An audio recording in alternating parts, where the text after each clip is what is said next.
પ્રાયોજક છે cancer healer centre, a new beginning. Mahashivratri નિમિત્તે દેવભૂમિ દ્વારકાના જગત મંદિરમાં ઉમટ્યું હતું ભક્તોનું ઘોડાપૂર. પૂજારી પરિવાર દ્વારા ભગવાન દ્વારકાધીશને અદ્ભુત શણગાર કરાયો હતો. વહેલી સવારથી જ ભક્તોનું મંદિરમાં માનવ મહેરામણ જોવા મળ્યું હતું. શ્રદ્ધાળુઓ અને પ્રવાસીઓએ ભગવાનના દર્શન કરીને ધન્યતાનો અહેસાસ કર્યો હતો. મહાશિવરાત્રિ મુદ્દે સોમનાથ મંદિરમાં ભક્તોની આજે સવારથી જ ભારે ભીડ ઉમટી પડી. પૂર્વ મુખ્યપ્રધાન વિજય રૂપાણીએ મહાદેવના દર્શન કર્યા હતા.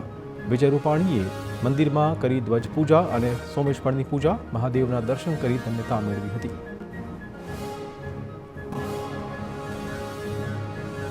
મહાશિવરાત્રિને લઈને સોમનાથ મંદિરમાં ભક્તોની ભારે ભીડ. રાજ્યપ્રધાન હર્ષ સંઘવીએ કર્યા હતા મહાદેવના દર્શન. મહાદેવ દાદાની પૂજા અર્ચના કરી ધન્યતા અનુભવી હતી. પ્રથમવાર 3 દિવસ સોમનાથ મહોત્સવનું પણ અહીંયા વિશેષ આયોજન કરાયું છે. દેશભરમાંથી ભક્તો આ મહોત્સવમાં જોડાઈ રહ્યા છે. શ્રી રવિશંકરના દાવા સામે હરિગીરી મહારાજે ઉઠાવ્યા છે સવાલ. હરિગીરે કહ્યું હતું કે સોમનાથનું શિવલિંગ જ્યોત સ્વરૂપ છે, ક્યારેય ખંડિત ન થઈ શકે. જ્યોતિ મહાદેવમાંથી નીકળે છે અને મહાદેવમાં સમાય છે.